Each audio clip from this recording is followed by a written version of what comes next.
पूज्य मालिक को प्रणाम, सभी भाई बहनों को प्रणाम।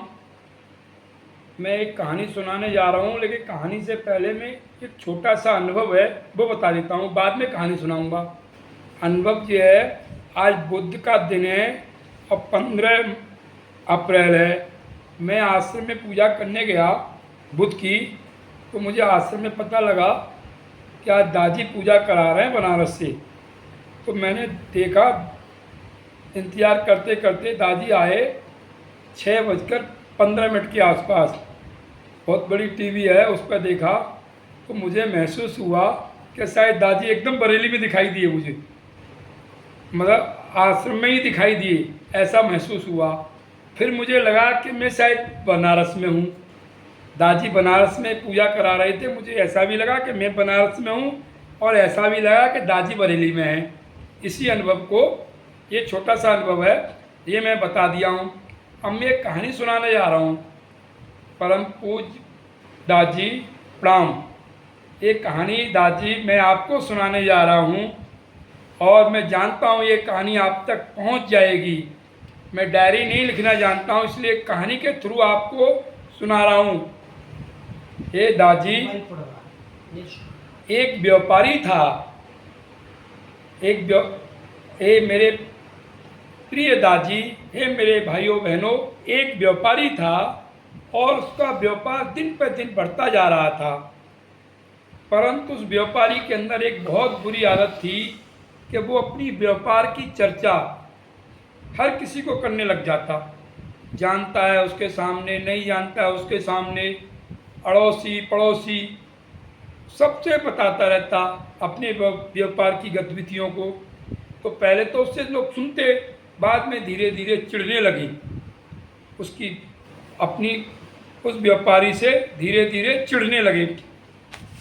और वह एक उस व्यापारी का व्यापार धीरे धीरे बढ़ने लगा।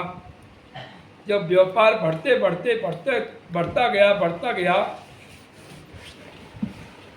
वो व्यापारी ईश्वर भक्त भी था, यानी ध्यान साधना भी करता था, मेडिटेशन भी करता था और उसका व्यापार बढ़ता जा रहा था। चिढ़ने वाले लोग उस धीरे धीरे उसकी गतिविधियों को देखकर, जो को व्यापारी सब बताते था कि मैं इसमें कमा लेता हूँ, इसमें इतना कमा लेता हूँ, हर किसी को कहता रहता। तो सब चिढ़ने लगे थे। धीरे धीरे व्यापारी के सामने ही उसे बददुआ देने लगे कुछ लोग। तो कोई कहता तू लुटेरा है, बहुत लूटता है। कोई कहता तू 1 रुपये का माल ला के 10 का बेचता है। धीरे धीरे कोई कहता उस व्यापारी से तू मर जा, कोई कहता तू भिखारी हो जा। अब व्यापारी को हर तरह की, लेकिन व्यापारी हंसता रहता और व्यापार में मस्त रहता। और हुआ क्या, धीरे धीरे वो किसी की सहायता भी कर देता व्यापारी के, मान लो किसी का कोई हेल्प भी करता, तो हेल्प देने वाली चाहे महिला हो तो वो भी कहती कि तुझे ही दोष लगेगा। जिसकी मान लो महिला की भी मदद करी है या किसी मनुष्य की भी मदद करी है, वो भी बददुआ ही देती। किसी मनुष्य की हेल्प करता तो वो भी बददुआ देता। मतलब वो व्यापारी को बददुआओं के अलावा कुछ नहीं मिलता उसके। कोई कहता तुम ज़्यादा पैसे मत कमाओ, तुम्हारे यहाँ चोरी हो जाएगी। धीरे धीरे कोई उसके शरीर को भी गाली देता, तुम तो हट्टा फट्टा हो, मोटे ताजी हो, तुम्हें तो कोई बीमारी भी नहीं है।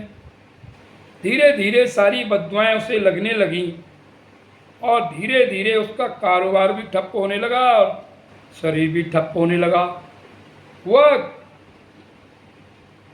व्यापारी एकाएक उसे गुरु को याद आई और गुरु के पास पहुंचा और गुरु से बोला, हे मेरे गुरुदेव, मैं सहते सहते तंग आ गया हूँ। जैसा भी समाज ने मुझे दिया, गाली दी वो भी सहा, बददुआएं दी वो भी सही, लेकिन शरीर की अपनी परिस्थितियाँ होती हैं और इन्हें शरीर के कष्ट नहीं सह पा रहा हूँ। तब गुरुदेव बोले, हे व्यापारी, क्या बताएं, क्या समझ नहीं पा रहा हूँ तेरे ये, परंतु तू चिंता मत कर। जो मनुष्य बुरा भला सोचते हैं, तुझे बददुआ देते हैं, या अन्य समाज में भी एक दूसरे के प्रति ईर्षा रखते हैं या जलन रखते हैं, गंदा सोचते हैं, वे मनुष्य मृत के बाद में 84 लाख योनि में ही भटकते हैं, उन्हें कभी जो है मनुष्य योनि नहीं मिलती है। ये उसके गुरुदेव ने कहा। ये परम पूज्य भाइयों बहनों, ये सत्य है। जो मनुष्य जो है बददुआएं देते हैं, किसी को गाली गप्पड़ देते हैं, फालतू में बुरा भला सोचते हैं, वे मनुष्य हमेशा कष्ट भोगते हैं मरने के बाद में। जीते जी बेशक आनंद बोले, क्योंकि उन्हें ईश्वर जो है फिर मनुष्य नहीं बनने देता है, तो 84 लाख योनि में भटकाता। ये कहानी सत्य है। नमस्कार।